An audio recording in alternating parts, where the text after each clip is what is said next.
Yo, Larry Fink's Bitcoin ETF is the most profitable of all time, but he's not the only giant getting bullish on Bitcoin.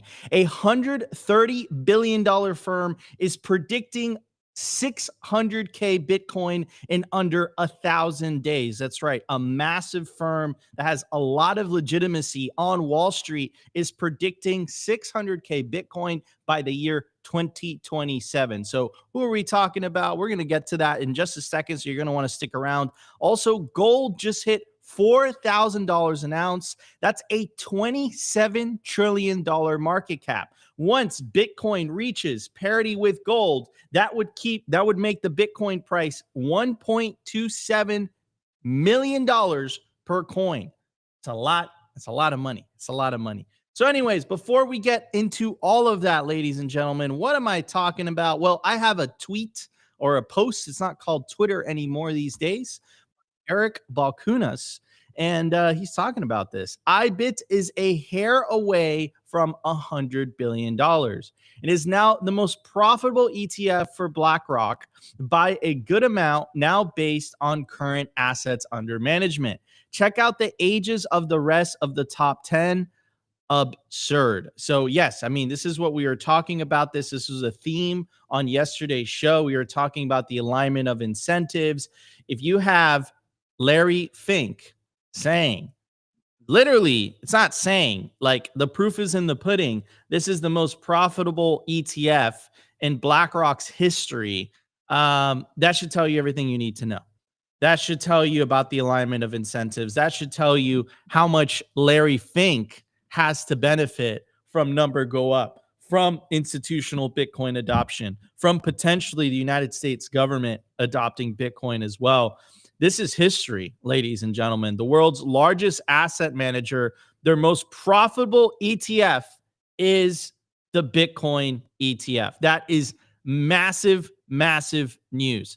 The other thing I wanted to talk about as well is a $130 billion firm was talking about was saying that it reaches the market cap of Bitcoin.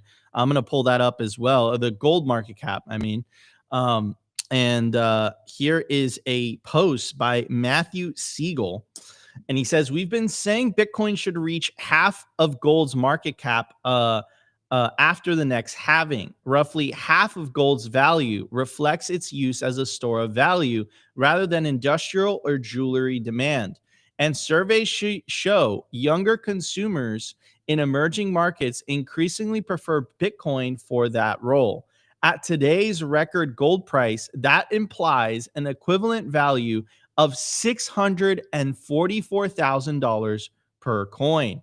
And this is coming from none other than VanEck. So these guys, this isn't just some Bitcoiners on Twitter posting bullish things. This is a very large firm. I actually saw one of their tweets this morning. I thought it was absolutely hilarious. Let me pull it up because it's something a Bitcoiner would say. At this point, I think Bitcoiners are the ones actually running a lot of these accounts. Where is it, man? Where is it?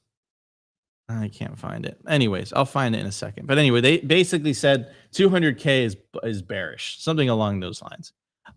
So anyways, Bitcoin 2050 valuations, global medium of exchange and reserve asset. So here are some of the premises. Exactly. You can pull that up, right? Who's ever running the VanEck account, is obviously a big fan of Optis. Big fan of Optis. They said for the audio listeners, VanEck, numb until 200K. Gemini is responding with an AUD is close, LOL. Yeah, it's a bunch of Bitcoiners running these accounts at this point. Anyways, so let's get back to the article. VanEck was established in 1955. So they've been around the block a couple times. And again, I want to emphasize how big of an effing deal this is. The Bitcoin BlackRock ETF is the most profitable ETF in BlackRock's history. BlackRock is the world's largest asset manager. They not only have a tremendous amount of influence in the financial world, but they also have a tremendous amount of influence in the political sphere as well. I believe that one of the reasons that the Bitcoin ETF was approved in the first place was because of the tremendous pressure that was brought on by BlackRock and Larry Fink, right? You saw the change in sentiment go from, oh, we need this whole ESG thing, we need this to be clean and shiny and you take Larry Fink's wording from a couple years ago. He says Bitcoin is an index of money laundering, and now it's a complete 180, right? And why? Well, there's a profit motive now. There's a profit. He's like, oh, this Bitcoin's fantastic. Bitcoin, to quote the BlackRock report, is a non-sovereign alternative, right? Of course you'd be saying that if it was if it was your most profitable product, right? So this is what we're talking about in alignment of incentives. So going back to the Van Eck report, again, by 2050, we see Bitcoin solidifying its position as a key international medium of exchange, ultimately becoming one of the world's reserve currencies. The projection is rooted in the anticipation erosion of trust in current reserve assets. Crucially, we believe that Bitcoin's scalability issues, which have been the primary barrier to its widespread adoption, will be resolved by emerging Bitcoin Layer 2 solutions. The combination of Bitcoin's immutable property rights and sound money principles with the enhanced functionability provided by Layer 2 solutions could enable the creation of global financial system capable of better meeting the developing world's needs. Executive summary. It is conceivable that by 2050, Bitcoin could be used to settle 10% of the global's international trade, 5% of the world's domestic trade. This scenario would result in central banks holding 2.5 trillion of their assets in BTC. It goes on to say, using assumptions about global growth, investor BTC demand, and Bitcoin's turnover, we apply a velocity of money equation to suggest a potential price of 2.9 million per Bitcoin, translating to a total market cap of 61 trillion. Applying our existing framework for valuing Ethereum Layer 2s, we estimate that Bitcoin Layer 2s could collectively be worth 7.6 trillion, approximately 12% of Bitcoin's total value. So before I move on, I kind of want to just get Opti's thoughts on this, bro. I think the headline of today's news is a very simple one. It's, I can't believe that the Bitcoin ETF is BlackRock's most profitable product. That is crazy, bro. Like Larry Fink, my best friend now, bro. I could never, I like 5 years ago, I could never have imagined a world where I'm saying that I'm a big fan of Larry Fink. And I hope that BlackRock continues to succeed. And they're a fantastic company, and I support them wholeheartedly. I never could have imagined, saying that as a Bitcoiner, right? So, yeah. Yeah, huge BlackRock fans here. Well, first of all, just talking about the BlackRock news, I think it's very important for us to always remember that this isn't necessarily like Larry Fink's money. This is clients and retail at BlackRock that want Bitcoin to succeed. Obviously, it's their money. Are you talking ill of Larry? No, I'm saying he looks like a genius. I think Larry is a genius. I think he's Larry Fink's a genius. I think he's a great guy.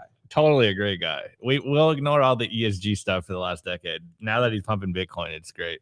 But he does, in all seriousness, he does kind of look like a genius right now. If you're on Wall Street and you're looking at this ETF, it's what, 2 years old, maybe a year and a half, a year and some change old, and it's now their most profitable ETF ever, which is just insane. It's become the best launched ETF ever. Now it's literally the most profitable ETF that BlackRock has. Obviously, I'm not the biggest fan of ETFs. I don't recommend people buy ETFs, but I understand why people would want to buy ETFs. And Yeah, chat, chill. But it is crazy just how much capital they are accruing under this IBIT ticker. And it really goes into how much crazier is this going to get when more people really dive headfirst into the Bitcoin kind of FOMO. And I think we're starting to enter that era right now. Like we're starting to enter that stage where people are going to start FOMOing into Bitcoin. Obviously, we did get a little correction today. I'm sure everyone's panicking and saying it's over. Bitcoin's at like 121. But I do think that this is just the beginning. This is just a tip. This is just the start of the iceberg. We're going to see a lot more capital come into Bitcoin. And the VanEck report, or rather him doubling down on their old report, I think is very interesting. It's something I've been saying on the show for a while. This is why I've been following gold for a while. I was actually kind of hip to gold from Larry Lepard last year, or no, this year at the Mining Disrupt conference. I was watching his speech and he said something that stuck out in my mind. He's like, I watch a few things outside of Bitcoin every morning, and it's the price of gold, it's interest rates, and it's a few different fiat conversions. It was the yen in the US dollar, the euro in the US dollar, and the Swiss franc in the US dollar. And so I started watching that earlier this year. And this is why I've been so, this is why I'm like the macro person now, is because I have been watching gold, and what we're seeing in gold is very interesting. And then also we're seeing this new narrative around, debasement trade. It's everywhere. It's going mainstream. And it's something Bitcoiners have been saying for a long time. And when you're watching what gold is doing, it is telling you a lot about the psychology of the investor, which is basically people aren't trusting fiat currencies anymore. It's the Bitcoin thesis happening in real time. And gold is now at a $27 trillion market. Even silver's at a crazy market cap right now. You've seen the amount of capital come into the gold market cap and the silver market cap, and it really kind of throws the whole, it takes more capital to come into Bitcoin now to make it move. Thesis like spins it on its head. If gold and silver, which is, like basically worthless now in monetary terms, can attract trillions of dollars of capital into their market cap, you think Bitcoin isn't going to do the same thing. And so even though what do you say, 644K in less or around 1,000 days, 2028 isn't that far away. It sounds crazy, but when you see what is going on with gold, and you're seeing that people are moving away from treasuries and fiat currencies, and they're looking for hard assets or hard currencies, you start to kind of wake up to the idea that a lot of capital can find its way very quickly into Bitcoin. So if we see, what is it? 13 trillion. That's a lot of capital, 10 trillion going into Bitcoin, but we saw around 7 trillion go into gold this year alone in like 6 months. So it's not out of the realm of possibility of what's going on. I have been on the fence and saying that I think we're going to see a slow crawl. I think that the capital is going to trickle into Bitcoin. But with what we're seeing with gold, it does make me think that we might be seeing a huge tsunami of capital come into Bitcoin. So all of these things kind of combined are just telling me that people are waking up to Bitcoin. Yes, there's still a general kind of trend of not liking Bitcoin, of kind of trying to ignore it, but we've seen that shift very quickly as well. And I think if we see the price of Bitcoin start to go up very rapidly at the Q4 of this year, then I think the sentiment around Bitcoin is going to be just completely different than where we were in 2024. And we've seen that change happen in 2025. And so it's been a slow 2025 in narrative shift, but I totally think that we are on the verge of seeing a huge influx of capital come into Bitcoin just on the strength of what gold is doing. We all know the memes, and I know the memes are maybe not going to last too much longer, but Bitcoin rips harder than gold. And so right now we have, I think it's like I forget what the math is, but it's basically like a somewhere between 20 and I think 50% difference from the Bitcoin price and the gold price, or the gold price and the Bitcoin price. So if Bitcoin rips up to those levels, I think all of this is on the table. I honestly, as I was putting the show together, I was kind of trolling that Matthew Siegel from VanEck is actually kind of bearish. I'm like 644,000 by 2028. Like, that's so bearish. It's going up way higher.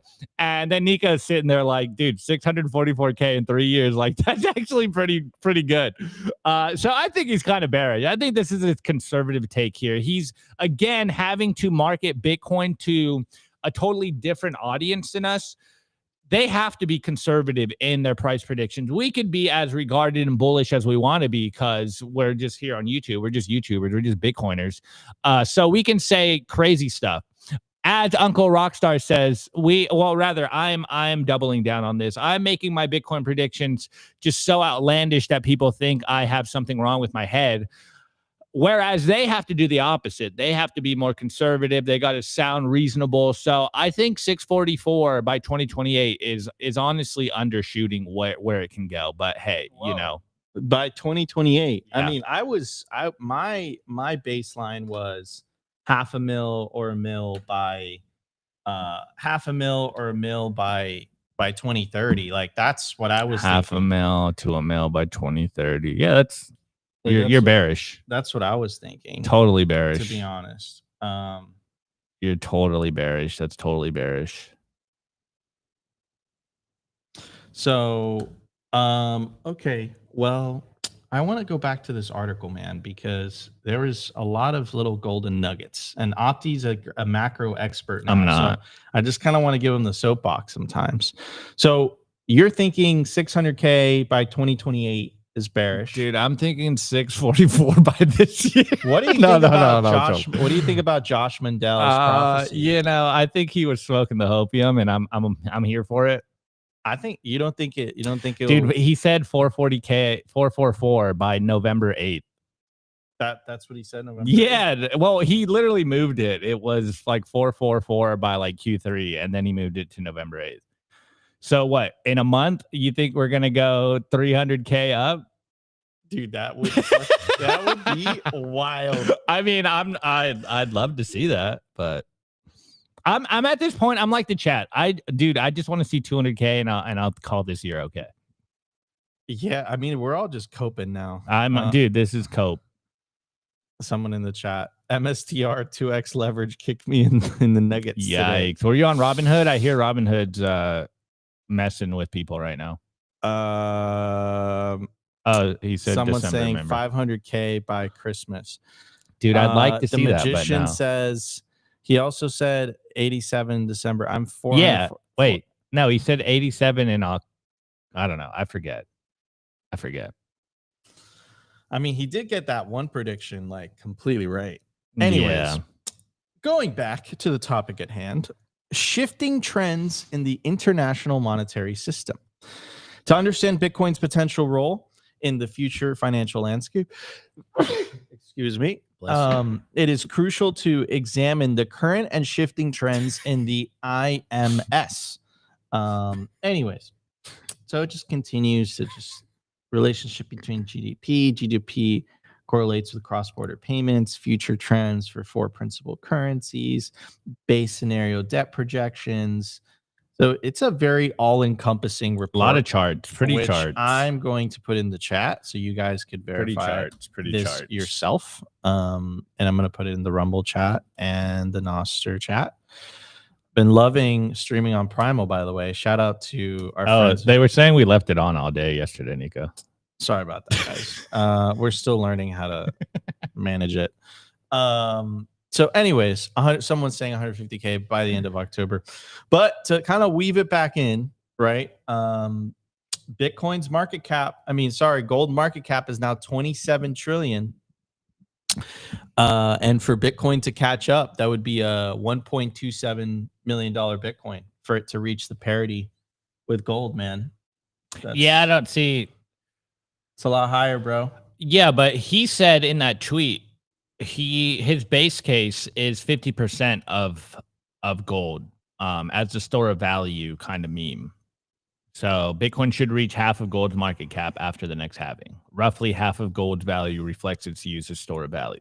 Yeah, but what does he doesn't put a timeline on that. He said next halving. Yeah, but what, like, is it after the right after the halving? I don't know, 3 years from now, dude. Ugh. Going back to Eric Balkunas. Again, breaking news for today. The intro segment is this. BlackRock, the Bitcoin ETF, is the most profitable ETF for BlackRock. That is the most bullish news that you'll hear today, despite the price correcting a little bit. We had a fabulous run, a fantastic run, all-time highs, 26K. Now we're back down to 122K. However, the most bullish chart out of all this, again, is the breaking news that Bitcoin is now the most profitable ETF for BlackRock. And that aligns a ton of incentives. And now we have Larry Fink, moving forward, pushing the Bitcoin gospel because he wants more people to buy his product, right? He wants fees, bro. So you have Donald Trump, right, with the 6th largest Bitcoin treasury company. Now you have Larry Fink. This is fantastic. This is fabulous. This is alignment of incentives. And for anyone who's like a little bit bummed out, and because I've seen, hold on, after 1 year, that's the crazy part. I've seen like a lot of the tweets now. It's like all the Bitcoin conferences now are just a bunch of politicians, and it's so not, you love them. It's not what it was 5 years ago. So they're your favorite conferences ever. I'll be honest. Like this is part of Bitcoin becoming a maturing asset, right? Like this was always going to happen. This was always going to be part of the process. That's my take on all that, but some pretty good news, bro. Pretty good news overall. Yeah. Too bad it's not pumping the price, right?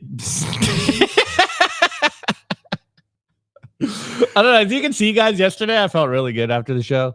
I'm like, all right, we're pumping, we're back, things are good. The show did well.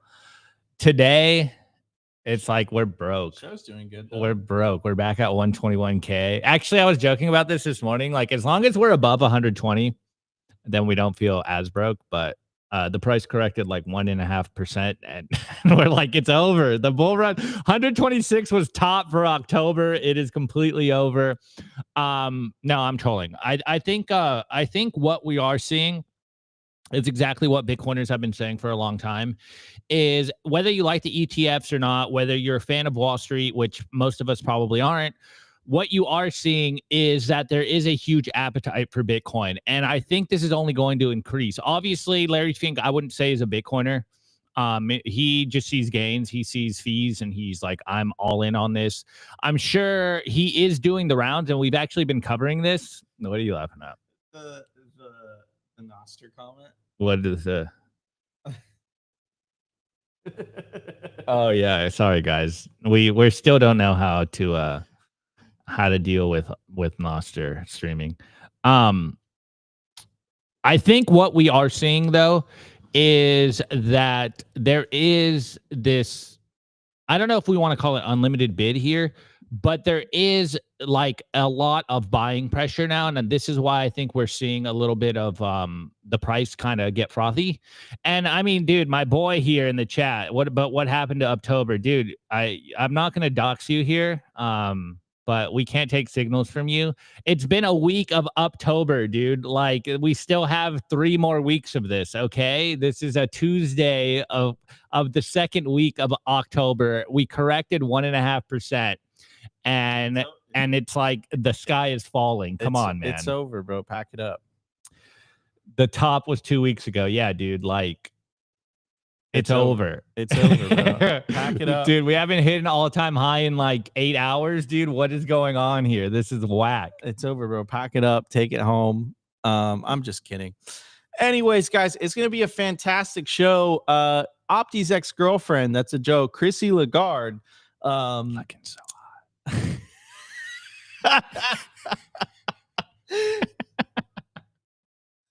Oh man, that's also a joke. What? No, dude. I'm being very inclusive. Oh man, Opti. Anyways, she's saying the quiet part out loud about central bank digital currencies, about the governing system, about checks and balances. And I think it revealed a lot about how central bankers see themselves in the world. So we're going to play you guys that clip. I know that you guys are going to enjoy it. And then during the news segment, I got a nice story lined up for you guys as well. I have some breaking news that Germany is proposing raising the retirement age to 73 to prevent the collapse of the pension system. So we have some really good takes by Adam O'Brien, the CEO of Bitcoin Well, and then James Lavish. Of course, you guys know James Lavish.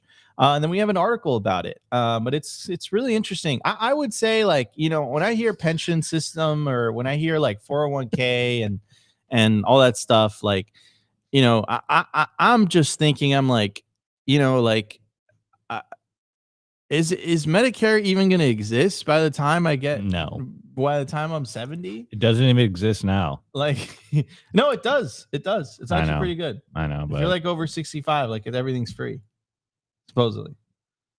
No, it actually works pretty well today. But what I'm saying is, like, is it going to work in like 30, 40 years? Totally not. And then the whole thing is, I have the question for you is, like, what if you just, instead of putting it towards a pension, what if you just invested that money yourself? Would you get more of a return? That's the question. Do you have that tweet? Let me see if I can find that tweet. There was a good tweet about that. I think you'd get more of a return if you did it yourself. But anyway, that's just an opinion. Guys, this is going to be a fantastic show, so please stick around to the end. We have a lot to cover today. But before we get started, I do want to give an incredibly special shout out to, of course, Simply Bitcoin's lead sponsor, by far the best place to build your automatic self-custody Bitcoin stack, bitcoinwell.com. The reason we're such fans of bitcoinwell.com here at Simply Bitcoin is that it's automatic self-custody. To get started, go to bitcoinwell.com/simply. You put in your email address, takes 2 to 5 minutes to get signed up. Bada bing, bada boom. You're ready to buy Bitcoin. If you're a higher net worth individual looking to buy $50,000 worth of Bitcoin or more, check out Bitcoin Well Infinite. It's built for family offices, trusts, and organizations. Again, this is a tailored white glove service designed to help you buy Bitcoin directly to self-custody. Go to bitcoinwell.com/OTC today to get started. All right, everybody, let's get into the numbers segment. We have tons to talk about. We're going to be right back in just a bit.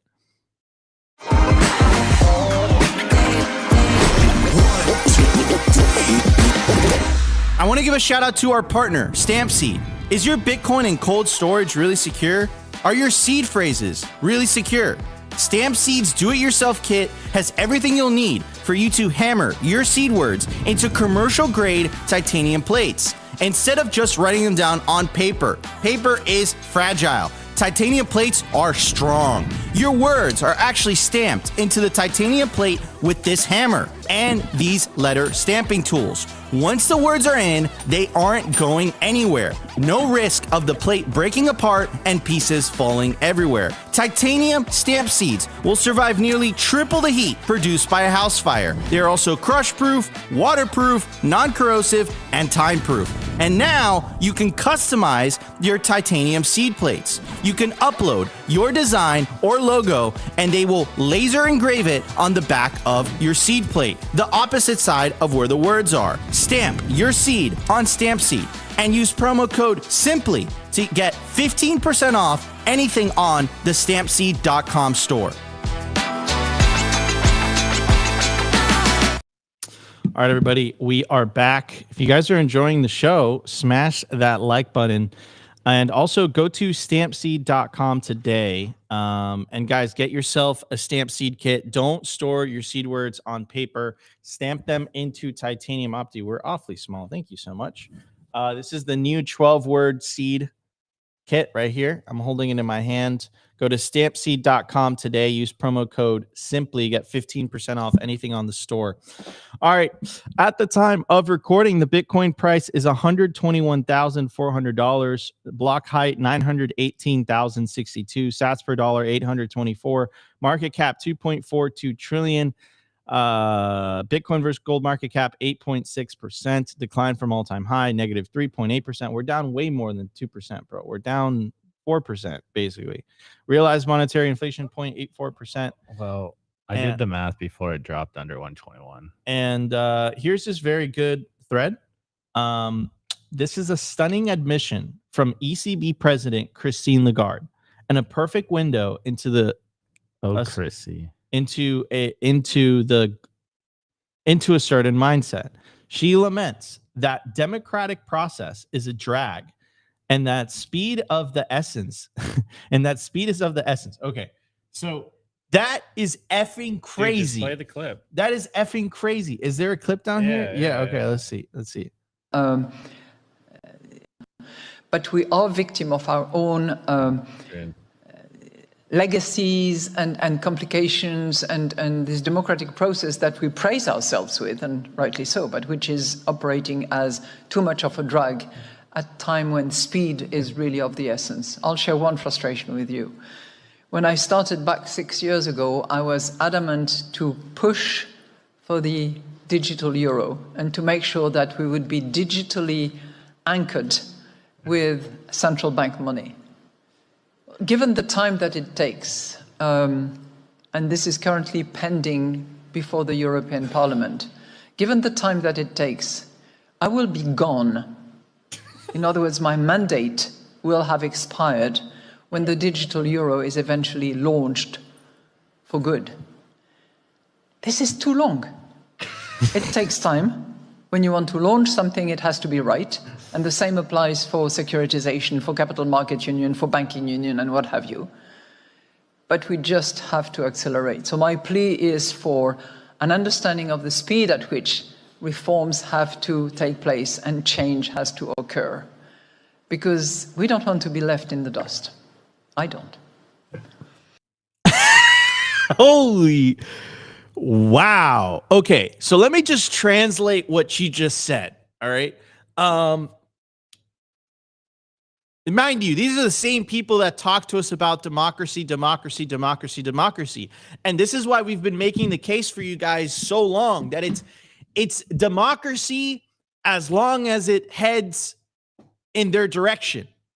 If it doesn't head in their direction, it becomes a danger to democracy, right? And I told you guys, we prophesized this. We said, how long until they say Bitcoin is a danger to democracy? How long until they say that, right? And they ended up saying that. Like legacy media, there were some headlines that were dropped. Like, again, it was so obvious. But she said so much, saying so little there.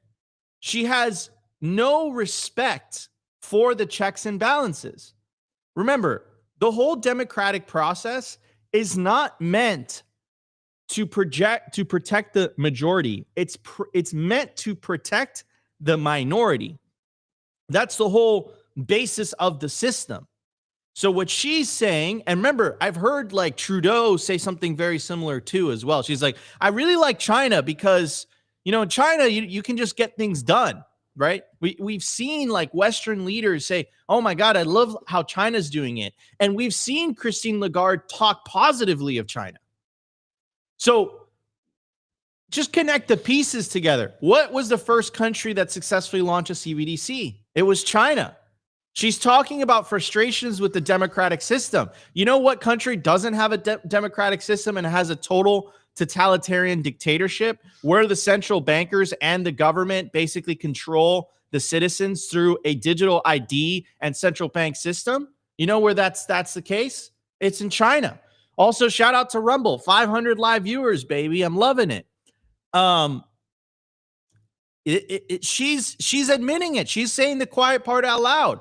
She wants Europe. She already said this. I'm not even connecting the dots here. She wants Europe to follow in the footsteps of China. And that's going to give politicians an ungodly amount of power that, frankly, I don't think they deserve, right? So, and then you can see her frustration. She's like, I'll be gone. I'll be out of here. I'll be left in the dust. It's like, okay, but like, what does it matter if you won't be there? If you truly believe in the central banking system and you believe that the central banking system and the CBDC is going to make everyone's lives better, why do you care that you're not going to be in power when that system is ready to go and launched? Like, why do you care? Like back in the day, you know, people used to take like 800 years. It was just like 500 years to build a cathedral. The first person that started building the cathedral, they wouldn't even see what the end outcome would be. It would be like the future generations, but they did it to like, you know, better the community, build this beautiful building that was just going to last generations. She doesn't care about that. She's like, F the democratic process. I love what China's doing. I want the power now. And we got to launch this CBDC right now. I don't want to get left in the dust. This is going to be implemented while I'm gone. We have to accelerate. How do you accelerate the democratic process? You throw it away. That's what she's saying. That's what she's implying, which is it's so crazy. And then we have this other video. We have this other video talking about it. Let's check it out. And then, yeah, we'll discuss. You go. Hi, I'm Jordi and I study economics. And I want to get back on your remarks about cryptocurrency. You mentioned that that you think that it has no intrinsic value, which I personally do not agree. So what is the value of it? I think, especially in current environments we're living now with the inflation. How much is inflation now? Now it's quite good, but in the in the COVID times, Thank it's you.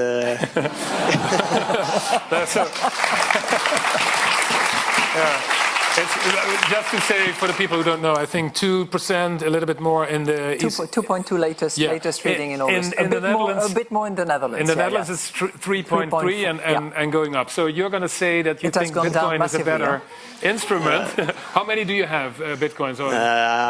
Well, I'm not going to give you a number, but it's more than 90% of my portfolio. So, okay. So the question is?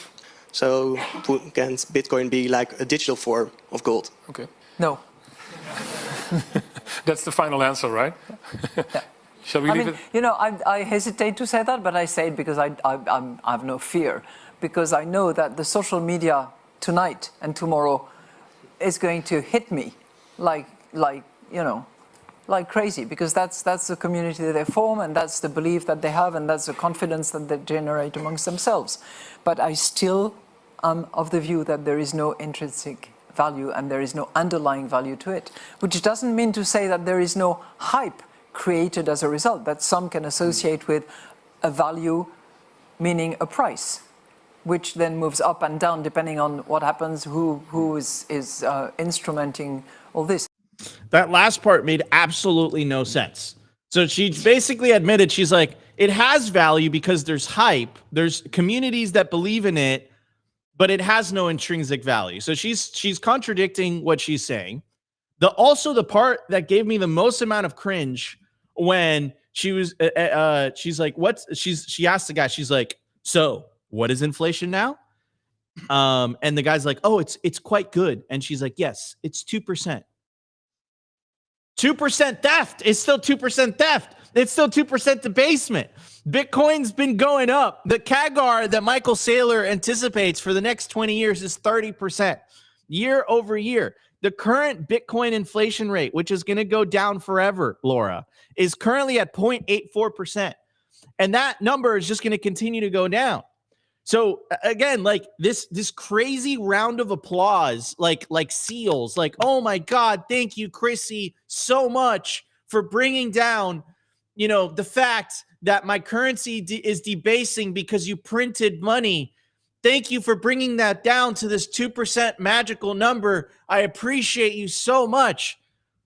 But then if you compare it with Bitcoin, the thing that she has no intrinsic value, and that guy is super base. He holds 90% of his portfolio in Bitcoin, right? So I don't know how long he's been doing that, but he's a Bitcoiner.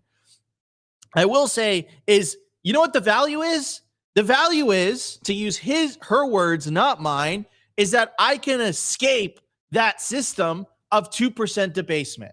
I can escape that system of central bank digital currencies.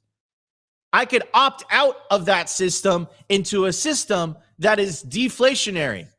What Jeff Booth quote, the natural state of the free market is deflationary. But because the government's manipulation of money, it is inflationary. So things, houses, food should be getting cheaper over time as productivity increases, as the world GDP increases, as the world becomes more and more wealthy and more productive through technological advances. But we're not seeing that because of central bank manipulation of money, right?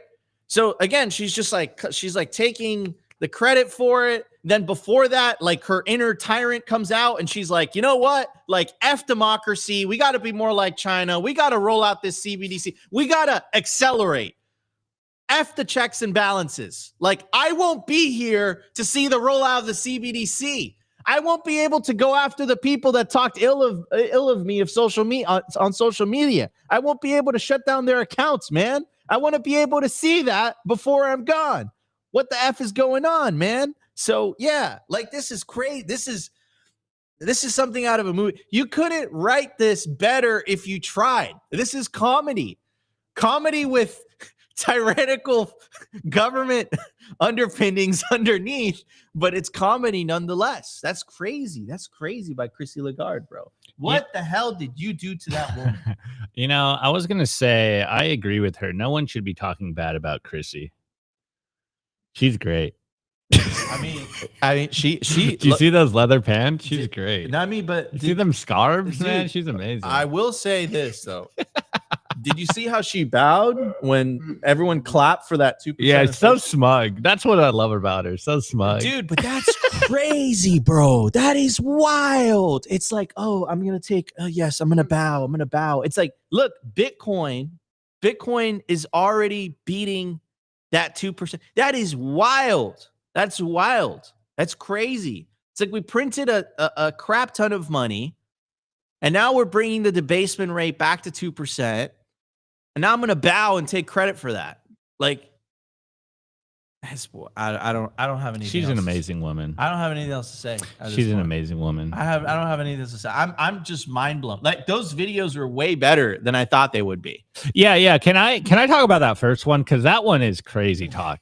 Like literally, that is by I mean I was gonna say by definition, but I don't think by definition that's exactly what it is. But like that's literally the design of democracy, is to slow down these people so that they can't do what they want to do. That's like literally what it's designed to do. And it's hilarious how she comes out here and essentially says like, you know what? This democratic process is too slow. We should be full authoritarian like China. I want this digital euro in. And you're like, oh my goodness. You know, when they say the quiet part out loud, listen to them. And I'm sure she's not the only politician. Well, she's a central banker, but I'm sure she's not the only politician that thinks exactly the same way. Is basically like, if we didn't have to, you know, do right by the peasants, at least on the surface level, if we didn't have to basically kind of incentivize them to go along with this, we could get away with so much more. And you're like, yeah, that's literally the definition of what the system is supposed to do. Like, what are you talking about? And then the second clip, of course, she's going to come out and be anti-Bitcoin, but shouts out to the Chad there. You know, one, didn't tell her how much coin he held. Kudos to you. 2, 90% all in.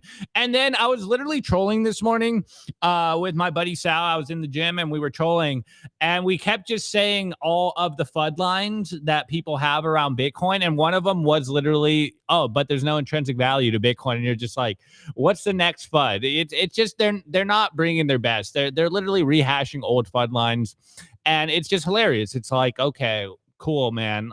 You know, 121K dollars per Bitcoin literally would beg to differ. So I'm not surprised that she continues to double down on Bitcoin not having intrinsic value, Bitcoin not being valuable, is because she's got to justify the digital euro. She's got to justify her job. Yeah.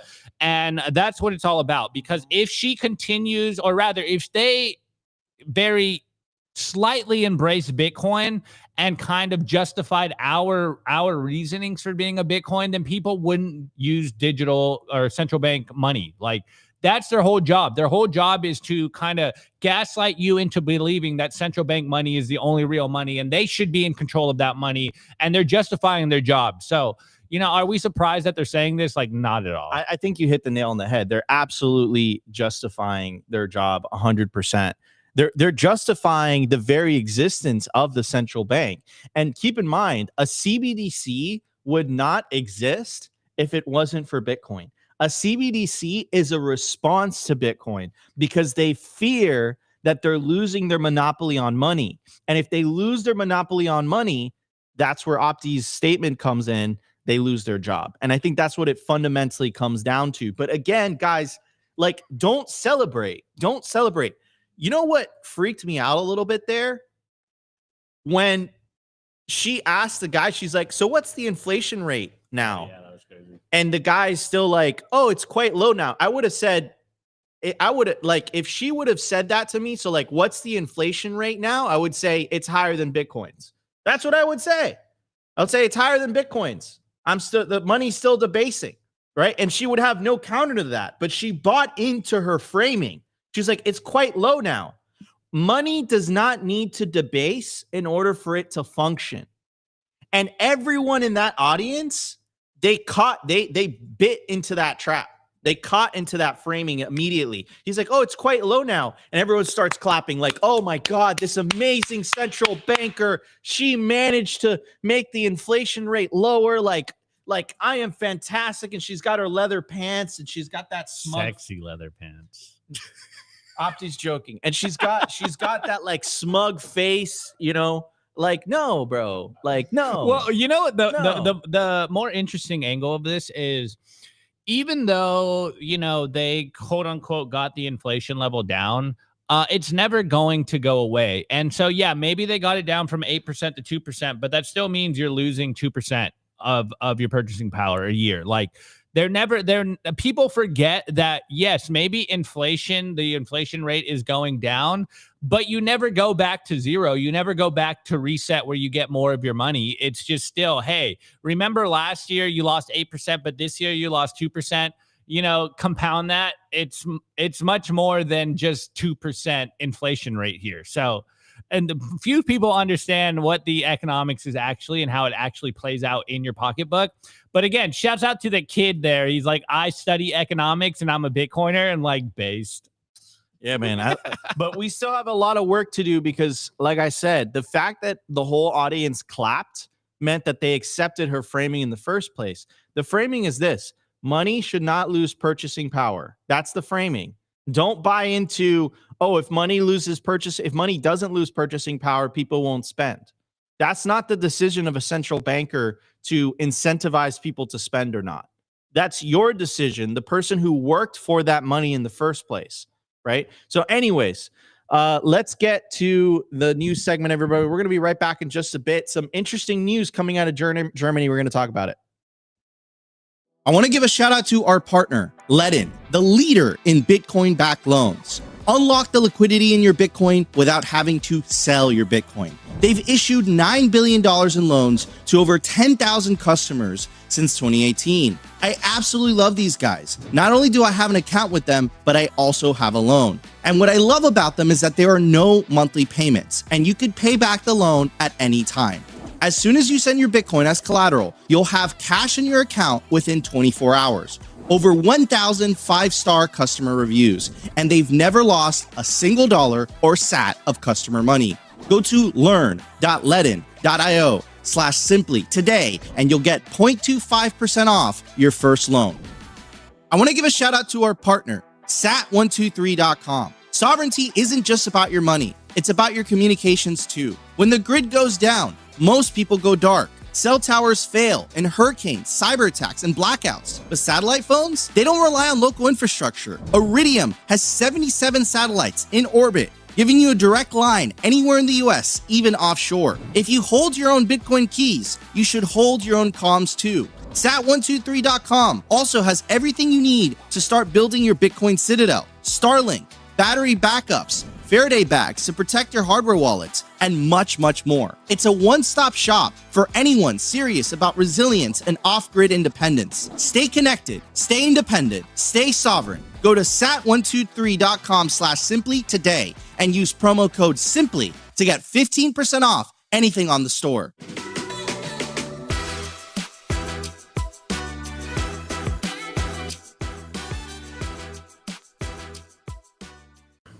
All right, guys, you guys know we tell you every single day you need to take your Bitcoin into custody. Well, get yourself a BitKey. Shouts out to the BitKey. It is the simplest, easiest hardware wallet to use. Multi-sig by design. If you lose your seed phrase, you're not completely wrecked, guys. They got inheritance by default. This is the hardware wallet for your friends and your family. It is it's totally normie friendly. So go to bitkey.world and scan the QR code or use the promo code simply all caps to get 20% off. Okay, here we go. So Nico, we'll be right back. He had to run to the little girl's room real quick. All right, here we go. So here's the news story, guys. Check this out. I got to use 2 computers real quick because it's on Nico's computer. Unusual Whales, who is like a news aggregator, they tweeted, Germany has proposed raising the retirement age to 73 to prevent the collapse of the pension system, per Reuters, which is something we've been saying is going to happen in the US for a long time, or Bitcoiners have been saying this. If you're, I don't know, in your 30s, in your 40s, you can probably expect the same thing to happen. Retirement age is most likely going to continue to go up, and you're really never going to retire. This is why you need to buy Bitcoin in the first place. But that's a totally probably different tangent, which we'll probably circle back to. Anyways, James Lavish tweets, the ultimate fiat system rug pull, work right up until the end of your life, and you save the system of theft from you. This is guys, this is nuts. Imagine working your whole life expecting to retire. I believe it's usually around like 65, right? Isn't that the retirement age? 65 is usually when you get your pension. And then you are on that last year, and then they're like, you know what, actually, we're gonna raise this to 73. Just completely rug pulling a lot of hardworking individuals out there, which is why we're Bitcoiners. And then further, like, you're being forced to pay into this, and you're never going to see the returns. It's a racket, to say the least. It's a total racket here. So let me go over here, and I will read Adam O'Brien's take on this. And he goes, Germany just proposed raising the retirement age to 73. Let that sink in. 73, an entire generation told to work until their bodies give out just to keep a dying system alive. This is what fiat does. It steals your time, your youth, your freedom, slowly and silently through inflation and debt. You don't notice it until it's too late, until retirement becomes a mirage instead of a milestone. Bitcoin fixes this. It restores fairness to time itself, your savings, your labor, your future. Take your freedom back, run your future through the Bitcoin Well retirement calculator, and see what sovereignty looks like. It's guys, it's horrible to see. Obviously, I don't want to be flippant about it because it's just, you hate to see this. I personally have one fear. I actually have 2 fears. First one is being an old man with like a, decrepit back and bad posture. That's like my personal fear here. The second one is ending up at like Walmart as a cashier. Like when you go into these stores and you see these people that are still working at like 75 years old, man, it's so heartbreaking. It's horrible to see. And you really start to understand how big of a scam the fiat system is when you realize so many people are never going to really get out of the rat race. And here they are, now they're raising the retirement age in Germany. I'm sure we're going to see something similar in the US here. I don't think it's that far away. Anyways, Nico, you want to take it here, add a little more, and I have a tweet I want to pull up. Yeah, absolutely. By the way, I read this, but I don't know if we want to do, I did that. I don't know if we want to do the retirement calculator. Yeah. So yes, as Opti was saying, I'm sure he covered it. This is crazy. I mean, this makes no sense. That's my commentary on that. Like, this makes no sense at all. You contribute to a system for all your working years, and the idea is that once you retire, that pension will take care of you, so you don't really have to worry about income anymore. And then Germany is basically saying, look, work until you're 73 years old. I personally, I don't know about you guys. I come from the school of thought where I don't believe in retirement, just because I think that I think, yeah, I don't know, but I like to work. I like to do things. I feel like it gets going to the beach and going to a bar, going to a restaurant, and like traveling. Like I know it isn't for all people. Hashtag Weinicus. I could use a little vacation. Doesn't get old, and you could like do it forever. But I personally like to work. Like I enjoy working. I enjoy building stuff. I enjoy making content. I want to do it till hopefully, you know, God willing, I want to do it to, you know, to the day I can no longer do it anymore. But again, that's my perspective. But for most people, you know, especially if you're, you know, if perhaps you're not working a job that you don't like, perhaps you do want to enjoy retirement. And I would say that most people are like that. The idea that you have to work until you're 73 is gnarly, right? Like that's crazy. That's crazy. That's crazy talk. Like no 73-year-old should have to work if they don't want to work, right? And this kind of goes back to connect this with what Chrissy Lagarde was saying about like how she's like bowing to like taking credit for inflation. Like, here's the thing, guys. The awesome part about Bitcoin is that you can focus on your craft and whatever you're good at. And you do that for a couple decades, or you do that for a decade, and your life will be significantly better from where it was before. Your savings will have actually increased in purchasing power. Your opportunities will have increased. Your ability to buy things, your ability to plan for the future will have increased. People who advocate for CBDCs and fiat, this is what they're advocating for. This is so fiat. This is the definition of fiat. And the reason that they're, you know, changing the retirement age in the first place is to prevent collapse. Because they're broke. It's going back to the whole kicking the can down the road thing. Like James Lavish says, the ultimate fiat system rug pull. Work right up until you I'm broke. Pass away. Save that system of theft from you. Adam O'Brien says Germany just proposed raising the retirement age to 73. Let that sink in. 73. An entire generation told to work until their bodies give out. This is what fiat does. It steals your time, your youth, your freedom slowly and silently through inflation and debt. You don't notice until it's too late, until retirement becomes a mirage instead of a milestone. That's crazy, man. And Bitcoin Well has a Bitcoin retirement calculator. You know, Nico, all I'm hearing from Germany is that they're broke. Look at this. Look at this. Look at this. They're amazing. Literally broke. I love Bitcoin You're not Well. sharing it. You're not sharing it. Love Bitcoin Well. Come up with a retirement calculator and everything. You can put in your current Germany's age. broke. They just admitted to being broke. So let's go to 25. And also, Nico, I know you love the social contract. Is that not them breaking the social contract? 100%. 100%. That is a betrayal. Could you imagine working and you're 64 years old in 11 months, and they're like, "Hey guys, it's now 73." Like I'd be pretty upset. So when you hear Chrissy Lagarde, you know, talking about this, like basically saying, you know, F the democratic process, like I want to be around, I don't want to be left in the dust. Okay, since you're using the word left in the dust, what about all those retirees that have been working for decades and decades and decades?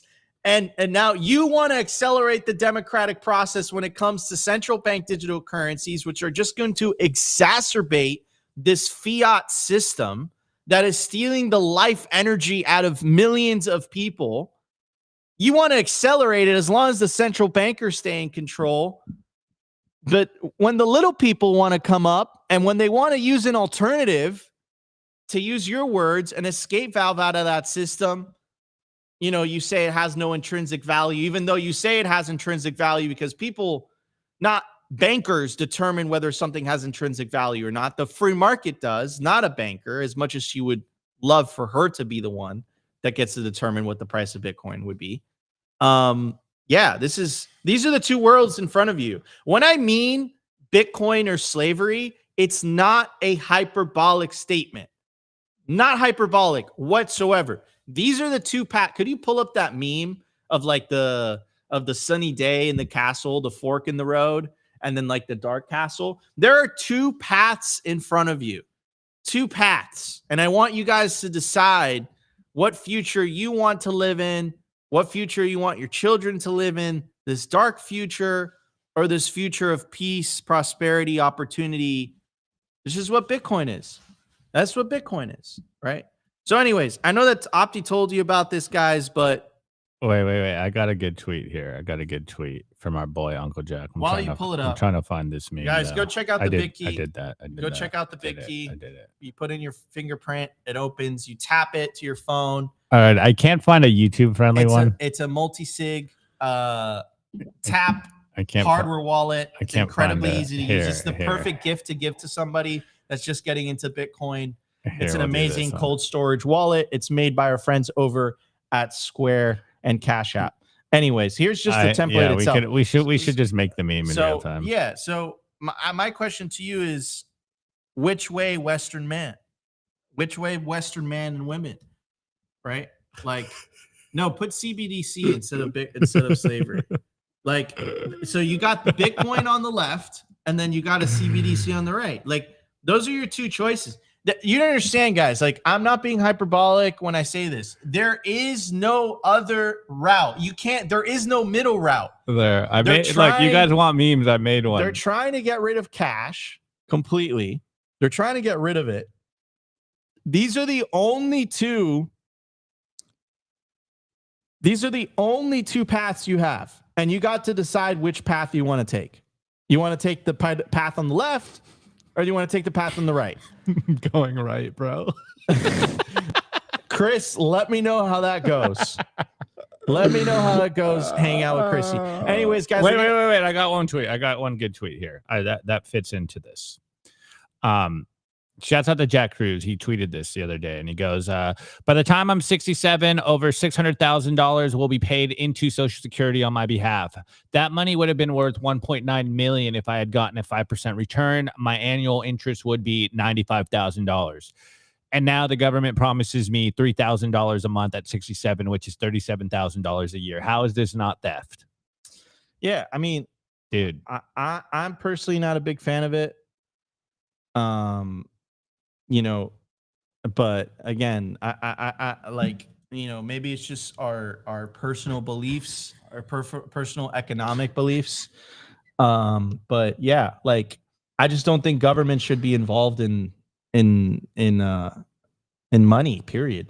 I don't think they should be involved in money. I think they should just focus on basic services. That's it. That's what government should be. This is the determining question of the next decade, ladies and gentlemen. The question, what is money, has been answered. The question, what is government, has yet to be determined.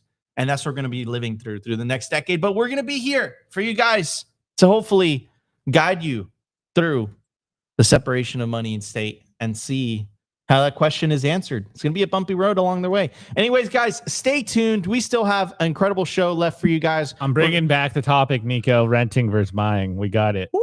It's going to be spicy. We're going to be right back in just a bit. I want to give a shout out to our partner, HIVE Digital Technology. Why HIVE in 2025? Unstoppable growth. As the first ever public miner, HIVE's position to quadruple their global footprint, making them one of the world's fastest growing miners in 2025. And with elite operations that consistently top the industry in Bitcoin mined per exahash, HIVE's now headquartered in the USA.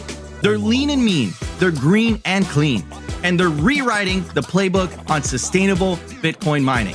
You can catch the latest buzz at HIVE Digital Tech or at HIVEDigitalTech.com.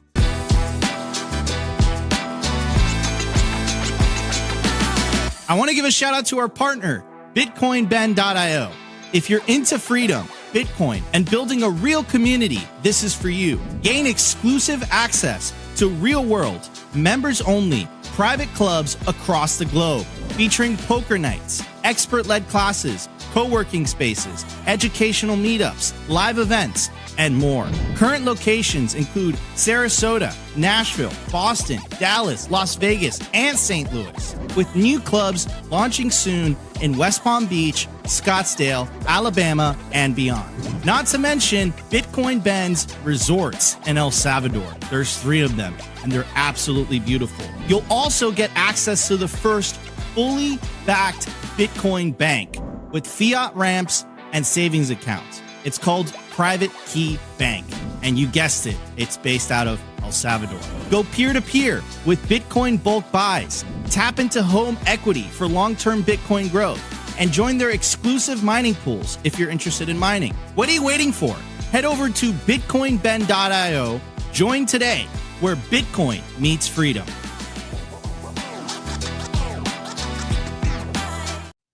All right, everybody, we are back. I just want to pull this up. Chad super chat. 100% PG-13, so I'm going to read the parts that I can read. Mexico Hodl says, Bitcoin reminds me when I made my first million. It was so exciting. Thank you for the super chat, bro. Appreciate the $20. Bitcoin reminds me of when I made my first million. It was so excited. Then I made 2, and then 3, and then so on and on. So on and on. It got boring as F. This is where we are with Bitcoin. It hit 100K. Now Bitcoin is just meh. Do you agree with that? Let me know. Let me know what you guys think. Bitcoin is so boring. We're trading the S&P 500. Smash that like button, by the way. We're at 171 likes. Help us get 200 likes by the time the show wraps up. Also, shout out to the Rumble audience coming in strong today. Shout out to Rumble. Shout out to Nostr. Via Primal. Shout out to the Primal guys for helping us set that up. We really appreciate all y'all. And we're going to be continuing to stream on Primal. And of course, shout out to X. Love you guys over at X. So if you guys are enjoying the show, again, smash that like button. Opti's going to bring up a spicy shout out Mexico topic. Hotto. Fucking Chad. Spicy topic. Yes, dude. Well, I thought it's fitting. We bring this, we brought this up like 3 times, and every time everyone freaks out. And, I got another chart here to just show that I think Nico and I are right. I bring the data to confirm my bias here, guys. And for you guys that are new here, we did a bit a while ago on whether people kind of our age and currently in today's time should be renting or buying houses. And it turned out to be like one of the most contentious topics we brought on this show in a long time. But shouts out to Bitcoin Archive. He dropped this tweet here, and it's just great. It's just a great tweet. Here, let me change this a little bit. And he goes, the U.S. home prices are down 90% priced in Bitcoin since 2020. And you can see here, the American Dream priced in U.S. dollars versus Bitcoin. Even though home prices are up in U.S. dollars, 51%, home prices in Bitcoin are down 90%. And this is where the conversation that let me do that. Maybe that's better. No, it's not really better. This is where Nico and I were taking the conversation the last time we did this, is if you are currently going to buy a house, and you have a choice of either buying this house or renting and just storing Bitcoin, we have the data to prove even in the last 5 years, you'd be down a lot in Bitcoin terms. So look, I was trolling when I saw this chart. It's like, why would you buy a house today if you just wait a couple of years, you can buy a bigger house? Like, why would you be buying a house right now? As Nico likes to say, we are not buying the boomers' bags here. And if you guys don't know, most boomers are wealthy because of their real estate equity. Like that's why they're millionaires. That's why basically all boomers are millionaires, is because they have $1 million homes. For us, it's not a good trade. Why would I buy a house when I could just rent and stack Bitcoin? It doesn't make any sense to me. So Nico and I brought this up. We've conversated, we've argued about it. The chat loves this conversation. Well, here's a new chart for you guys, for all the renters out there. Shouts out to all the renters out there. We're winning in Bitcoin terms. So right now it's 50-50. The first poll I released is it better to buy a house? Yes, no. Is it better to rent or buy a house? Yes, no. Wow, you're dumb. And someone in the chat was like, hold on, can we have a poll of whether to have the full reward? This next one, this question is composed poorly. Looks like it was written by an opti. Someone said that. That's no, hilarious. no, they said it worse. It was written by an eco. They said it worse than that. Look, here we go. Shut up, Ben Wise. I'm a boomer, and my Bitcoin is worth way more than my house. Chad. Yeah, dude. Dude, I sleep very comfortably in my Bitcoin. I don't see what you're saying. So I feel very strongly about this. I come from the school of thought where like I'm just not buying the bags. I'm just not buying the bags. Like houses have been they're being used as stores of value. And that's what happens when money loses purchasing power. If you have excess wealth, if you're a very wealthy person, you buy a bunch of real estate. And if you're a young upcoming family, that kind of takes away your opportunity because it raises the prices of real estate. So if you look at this from a Bitcoiner's perspective, it's like, I'm just going to rent in the house that I want a certain lifestyle to be in. And over time, those houses that I wanted are going to get cheaper in Bitcoin terms. Like your dream house, like it's just going to get cheaper and cheaper in Bitcoin terms. And then you're going to get to a point where it's like, okay, the thing is, guys, like you have to understand, like I've been at this for a little bit and I've heard horror stories. I introduced, oh my God. Okay. I'm going to Don't dogs. Okay. So I introduced the first guy that emailed Satoshi, and he had kind of a dox. He's a public figure. I know. Everyone knows his story. And he had a presentation at the Lugano conference, which I'm going to be at, by the way, in a couple weeks. Continuing to dox. And the name of the presentation is called My Bitcoin Pizza Story. Pizza. And he essentially tells the story where it's not dox if he's telling this publicly. I know, I'm just trolling you, dude. Where he tells the story, he's like, look, I sold 100,000 Bitcoin to buy a 1-bedroom apartment in Finland. If I didn't do that, I would be the 1,000? 100,000. 100,000. Oh my gosh. If I didn't do that, I would be the 8th richest man in Finland today. I'm sure it's a penthouse, though. It's probably no. It's a 1-bedroom flat. 1-bedroom, dude. Rib. So, like, and then if you see housing prices compared to Bitcoin, there's so many memes on this. They all go down. So, and then there's stories of like people selling 300 Bitcoin to buy a house and then selling the house to buy 50 Bitcoin. So you can rent the lifestyle you want to live. Keep the Bitcoin. It's going to appreciate higher than the house that you're buying. And I think over time, housing prices are going to go lower. I think that there's a whole generation that use housing as a store of value. And the new generation has to decide, are you going to be the bag buyers?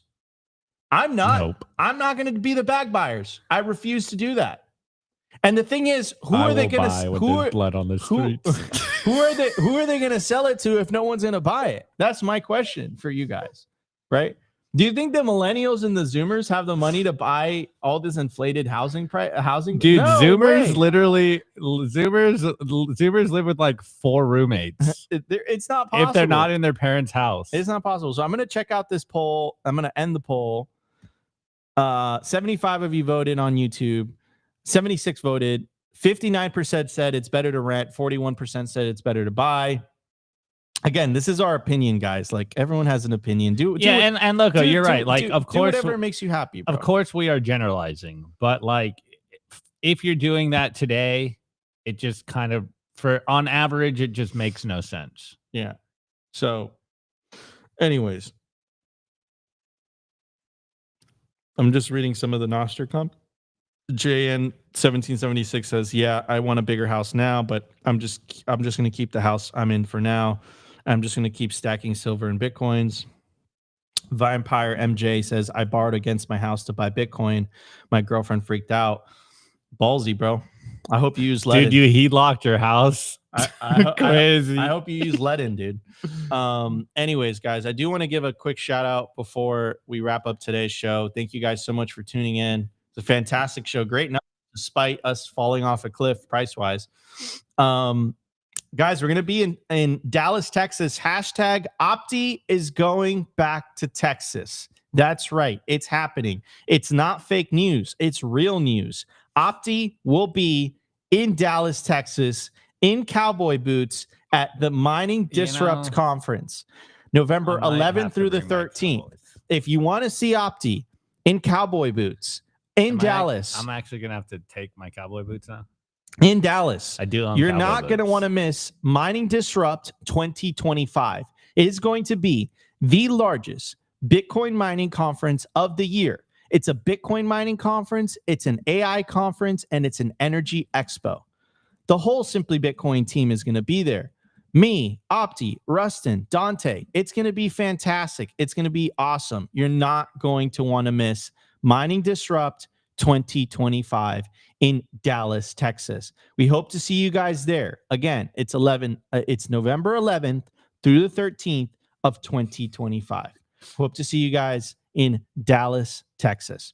All right, everybody. That was today's show for the chat's wild. October 7th, 2025. I'm Nico. This is my co-host, Optimus Fields. We love you all. We appreciate it. If you guys enjoyed today's show, smash the like button. We'll see you tomorrow for a brand new episode of SB Live.